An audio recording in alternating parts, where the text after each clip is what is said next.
jadi abrasi menuju ke barat. Adanya korban akibat abrasi pantai. Mudah-mudahan benar tindak lanjut dari pemerintah. Anggota Polsek dari Kecamatan Cimundun. Ya sayang sebentar. Menunggu kejadian di Debu. Bahkan saudara-saudara Bandung. Ini aku polisi jenazah di Debu. Mudah-mudahan benar tanggapan yang serius dari pemerintah. Itu sangat luar biasa. Yang sangat luar biasa. Ini rumah-rumah betul-betul.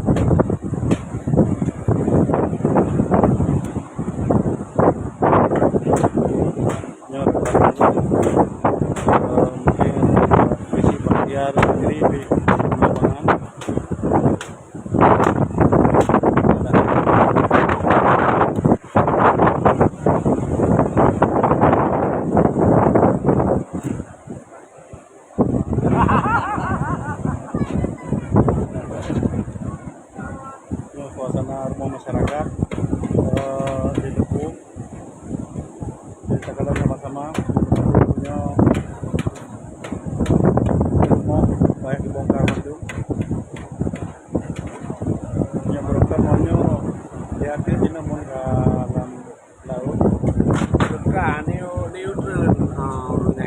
Kamu harap baik pemerintah daerah, pemerintah pusat tolong karena posisinya nah akibat sebab mungkin punya katanya pada rekan Bandung yang lebih kata ada kejadian ini sebab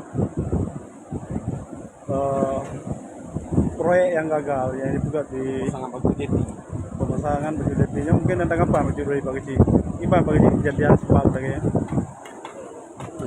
Kejadian abrasi ini terjadi semakin tajam gara-gara pemasangan batu jeti yang nggak kunjung selesai. Proyek dikerjakan, sungai itu yang menjelang ke laut itu ditimbun sampai sekarang nggak dibuka kualanya, ditutup kualanya. Pekerjaan proyek kita pun nggak tahu perusahaan apa yang kerja karena nggak ada pelang nama di situ. Nah, jadi proyek gagal menghancurkan lumpur ini semua. Abrasi semakin tajam dan sampai ke jalan. Rumah warga udah habis semua di bawah air. Inilah kita mengharap adalah perhatian serius dari pemerintah untuk menangani.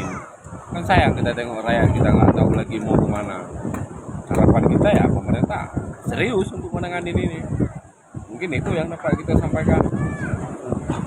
Itulah secara Bandung tanggapan Visi Batiar mungkin kalau kita dengar benar yang adalah akibat kegagalan suatu proyek jeti ataupun proyek pembuatan kuala Laga Batang yang tertimbun pasir dan tidak dibuka, akhirnya inilah yang menyebabkannya. Ya oke, baca berita dari Don secara Bandung mungkin bagi share ke Bandung sayang Tegalan supaya nanti tidak lanjut dari pemerintah daerah ataupun pemerintah pusat.